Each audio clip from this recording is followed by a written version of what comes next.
Just to start and to put things into frame, where are we? So I think everybody who's interested in CTOs knows about this paper, 2012 hybrid algorithm.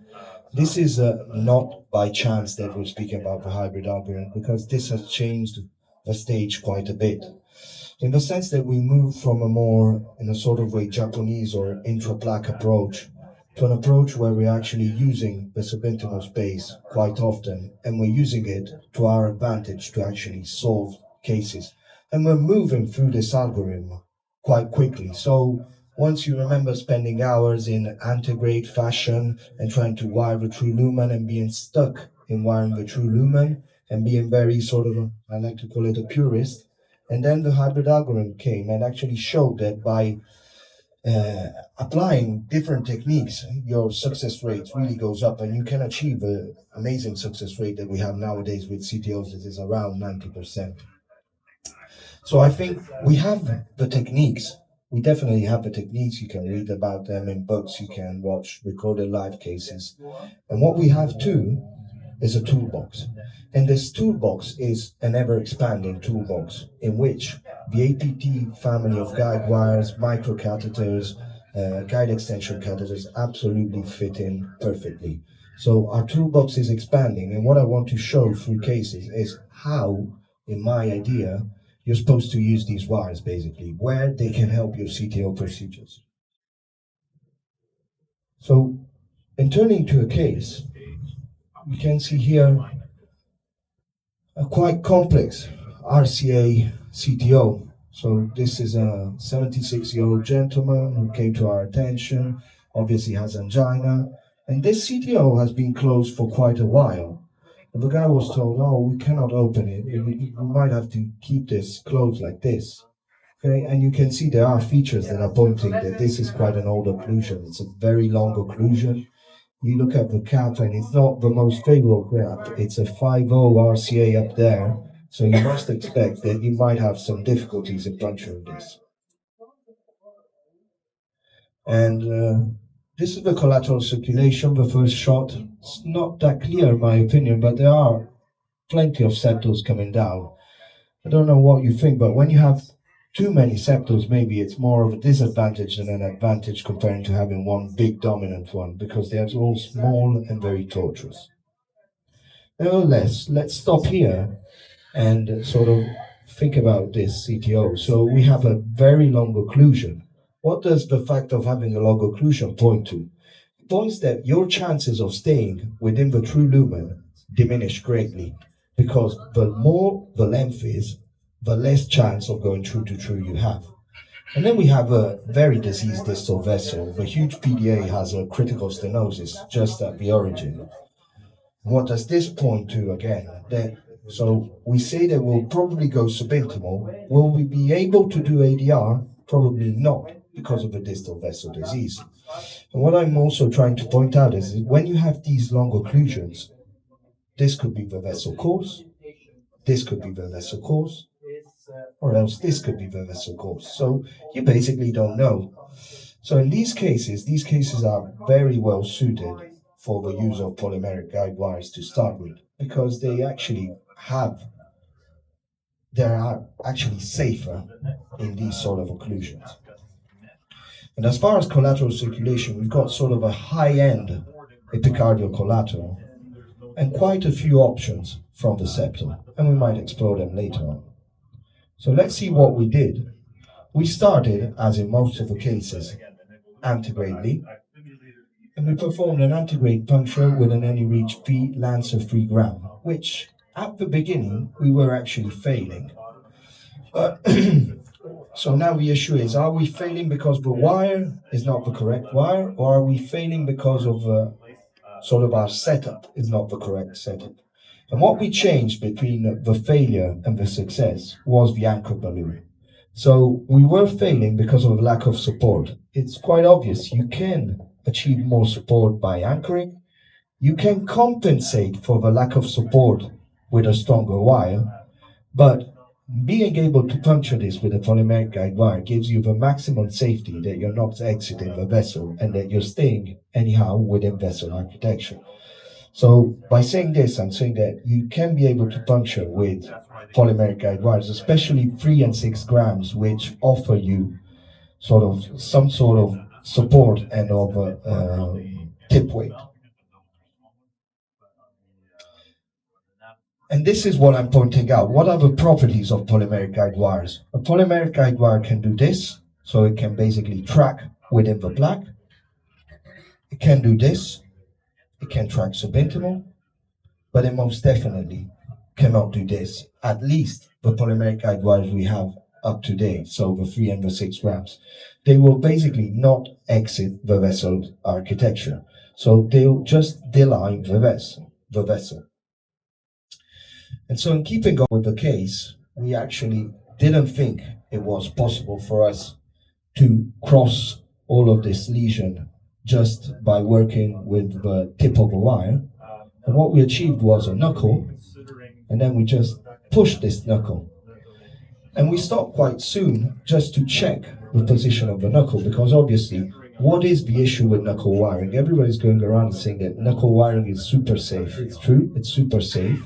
The only mechanism in which it might become unsafe is if you catch a side branch and you keep on pushing. So once the knuckle is formed and you've advanced it, and it seems to go in the right direction, like here, it's really good to check from retrograde and see if you are following what the vessel architecture is, like in this case. And then again, how to knuckle a wire. This is quite important. So you start, you push the knuckle. Once the knuckle is formed, you don't keep pushing. You re-advance your microcatheter, you refold, and you re-push. And this gives you the chance to have the smallest knuckle possible. The size of a knuckle is not entirely determined by the wire properties. It's mostly determined by the resistance opposed by the vessel and by the strength with which you're able to push. So the closer your microcatheter is, the higher the chance of having a small knuckle. And this is exactly what we did. So we had some issues at the proximal cap. The microcatheter was not advanced. Again, how we dilated, so pretty straightforward. Then we advanced the microcatheter really easily. And now you can see that we just pull the wire within and re-knuckle. So it's basically, you have to work in small steps. You knuckle, you advance your microcatheter, you retrieve, you re-knuckle, until you get up to the distal cap. And once we're up to the distal cap, there's no need to knuckle beyond the bifurcation. Because once we're there, we already know that we'll need to go retrograde to finish this procedure.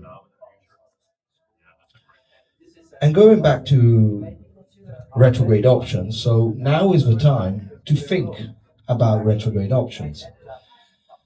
So what can we say about these septal collaterals? They're all quite tortuous at takeoff. You can see there's this one here, this one down here, which starts like this, and there's a further one that's even more distal. But in our opinion, the good one could have been this one. And what's the behavior been towards surfing collateral? So there are different options, let's say, as far as wires are concerned, but since these very soft wires, the 0.3 gram wires, have come out, I think they're now a first choice for almost any septal collateral, because they have an excellent behavior. And especially what we noticed with Anyreach 0.3 C and P, which I have greatly less experience with, is that the wire tip has a sort of more reliable behavior, more like a workhorse wire. It's less fragile. So we chose this, and it's got obviously two options, and we thought that the one on the right was the best option, the red one. But then, like always, or like often happens, we basically tried to surf the one on the right, and this is the behavior of a wire. You see it buckles, so there's not a road down there. And after trying a few times and retrieving, what we did was we came further back with the microcatheter, and we're actually able to take what looked like the least favorable path, but in the end was successful. So by coming back, we basically pointed here to the left. You see the wire takes a turn, straightens the turn, and then just goes down.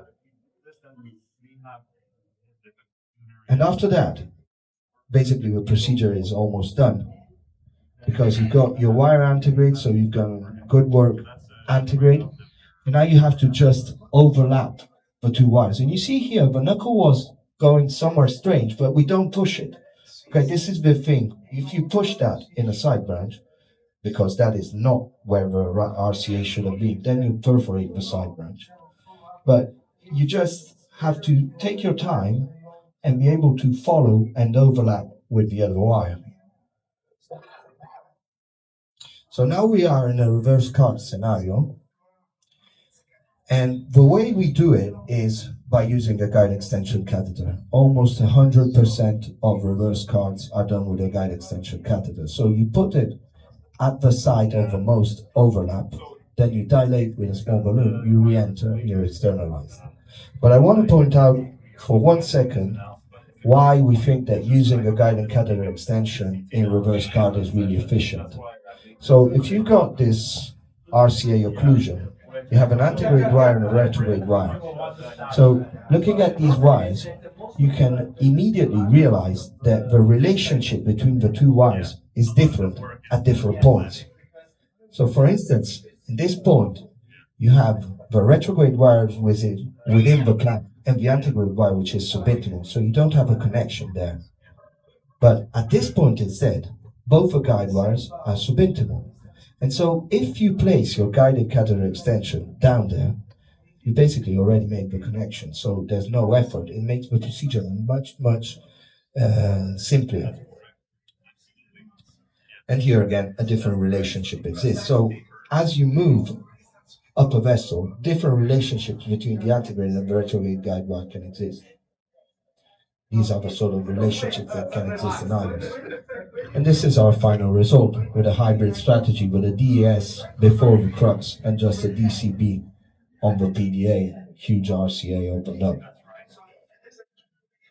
I don't know if you have any comments to check. Yeah, regarding the knuckle. So actually, these wires are not replacement of other wires. So Anyreach 3 gram is not a replacement of SUO. It's a different wire. It is a different concept. We are shown here that it is working. It is working efficiently. It is working safely. And for example, there are some features that the otherwise cannot do. For example, with the knuckle, I have always 6 gram H curve P in my bag if I go abroad. And in 3 4 cases, it helped me a lot, especially if you have a very calcified long lesion.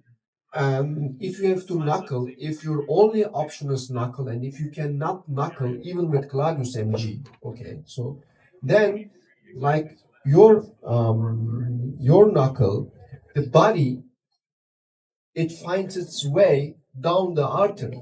Okay, the body is strong. This strong body will fold on itself and then will find the the course of the artery. It happened in 3 or 4 cases.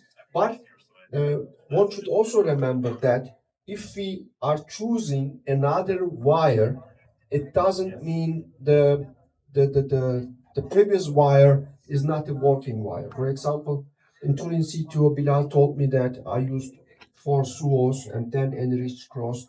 I have cases Anyreach couldn't cross, SUO crossed. So one wire is not a replacement, but these wires are efficient, safe, and for example, with Gladius MG, you can, if you knuckle, you can go outside the vessel. That's the only polymer jacketed wire I experienced perforations with. But with this polymer jacket wires, even with 6 gram, I have never experienced any rupture going outside the vessel. So the polymer jacketed wire, even if it's 6 gram, it is still safe. With 12 gram, I don't know. So I don't know what will happen. But at least it's still in the zone of safety with 6 gram knuckling. That's what I wanted to say. Yes, I think we have to understand that the characteristics of a wire. So we have to focus on the characteristics. We have a 0.3 gram wire which is an excellent collateral crossing wire, okay, because it's very torqueable, it's very soft, and it also offers quite good support when you're advancing your microcatheter. And then you've got a family. I think the 1.5 maybe for CTOs is a bit too little, but the 3 and the 6 gram polymer jacketed wires, what are they?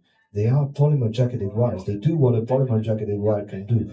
They knuckle, they manage also to wire by the tip. I mean, they're very reliable and very safe. So I think what we're saying here is that we have these wires with these characteristics, and they actually do work.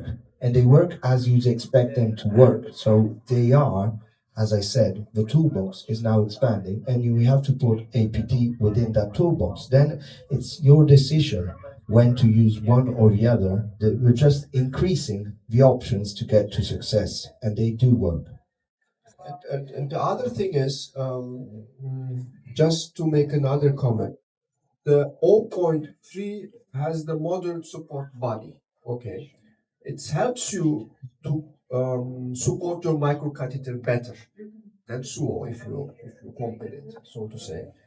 And the other thing is, it is not destroyed easily. The tip, if you take it out after crossing the collateral, even if you knuckle it in the course of the artery, then you can still take it back and use it as a workhorse wire, the same wire, and you can still steer it. You can still go into another septal or in a side branch. So that's the beauty of it. So you can steal the wires that are on the table, even if you are doing harsh maneuvers. That's the beauty that I have experienced. Question. Could you please compare the structure of Through 3 with your Anyreach in surfing collaterals? So this is a very appropriate question because basically by construction and by engineering, the Sword Zero 03 has more of a shaping ribbon form like a BMW. So basically the tip is detached compared to the other wires which are core to tip. So any reach is a core to tip wire.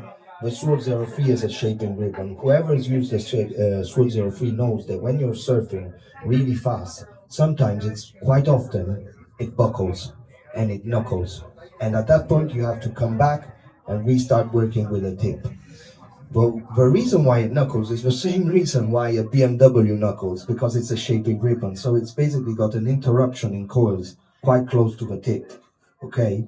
The pure shaping ribbon is completely detached, not like a BMW. This is the Sword Zero 03 has not got a pure shaping ribbon, it's just got an interruption in the coils close to the tip, which makes it very fragile tip, which is obviously it can be an advantage, like in the sense that it's very, very delicate, but in other cases it's actually a disadvantage. So you basically, when you've got a very tortuous collateral, you might have to use more than one Sword Zero 03 because the tip is completely destroyed, or else you have not got enough tip control to go through the complex tortuosity. So once, when that happened, you had to resort to a different guide wires, not a 0.3 gram guide wire, not a soft guide wire, but maybe a polymer jacketed, not so heavy guide wire. You know exactly what I'm talking about. So Sion Black, for instance. Nowadays, I think that with Anyreach 0.3 C, and remember CMP, they don't differ on the tip. They differ because the P has a polymer coated behind. We have to understand, I think, how this can be useful entirely, because it's obviously it's polymeric, so it's more sort of deliverable. Okay, it's more lubricious on the back, not on the tip. But what happens with the tip of the zero point 0.3 is that it retains its shape and it enables you to work more like a core to tip workhorse guide wire. This is what I feel. Yeah, and the advantages with the 0.3 gram P and large apical collaterals, sometimes you knuckle the suo and it goes easily. With this one, it helps also. If you have a P version of 0.3, then you can knuckle it through the P epicardium. Yeah, just short comment on the Anyreach C0.3. I think that yeah, we're using the light case in Turin, and we did a crazy epicardial connect collateral, and we had the great advantage on respect to the SUO because what Manfredi was explaining very well. So we can cross very tortuous collateral, having the microcatheter back. So you reduce the risk to having a perforation because with SUO, as he explained very well, you have high risk of twisting of SUO because it's really fragile. So normally you need to go and then to advance the microcatheter, then to advance the wire, and then to advance the microcatheter step by step. But in that situation, it's much safer if you can stay back with the microcatheter and advance the Anyreach C. So because of the structure core to tip, I think it's a really great advantage, and we will use more and more in the future. So you recommend to all of us to use the 0.3C in the tutorial septos? Yeah, I think you have to keep your experience, and but I suggest really to try this new kind of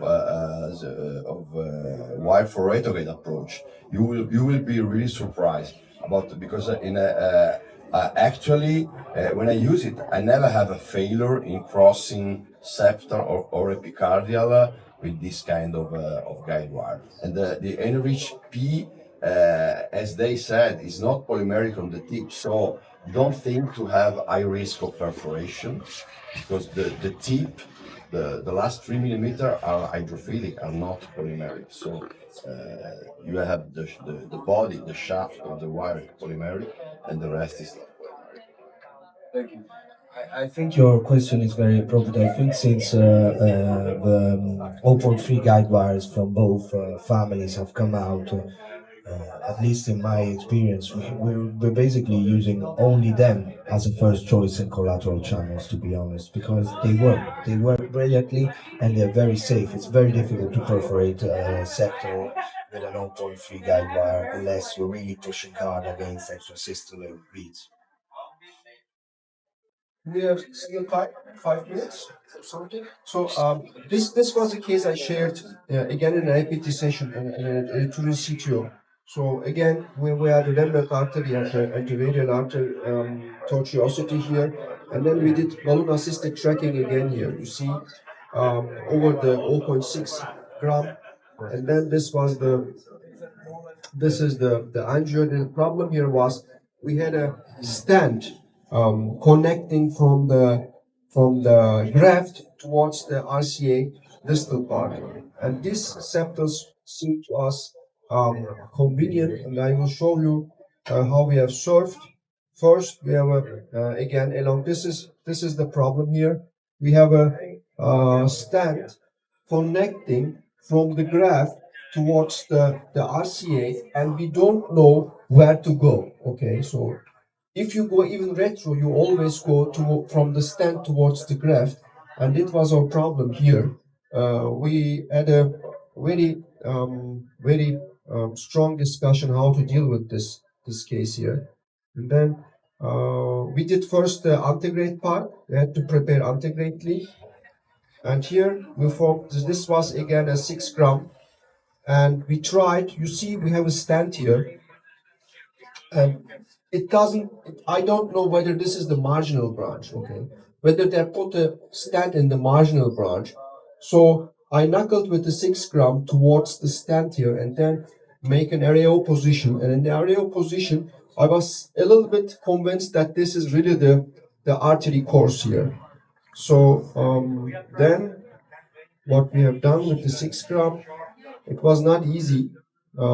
We formed the knuckle at the proximal part with a 6 gram, and this is a 2.6 French long microcatheter. And here we were able to knuckle down.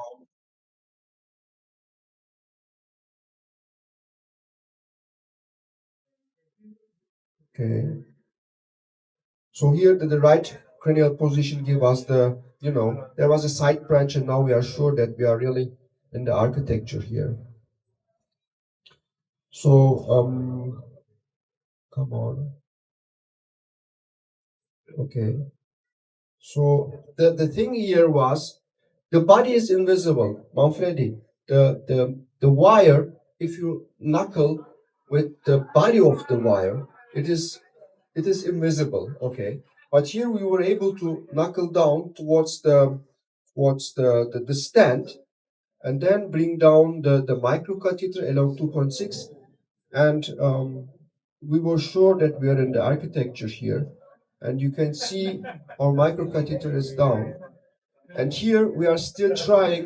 The connection point is tortuous. The connection point has a band, and this is the 6 gram P, and you see how it knuckled into the vessel architecture here. So first I use the 6 gram P ash curve to puncture, and then towards the distal vessel. And here I am above the vessel, but in the architecture at the distal vessel here. And after this position, we were very happy because we solved the ambiguity of the course.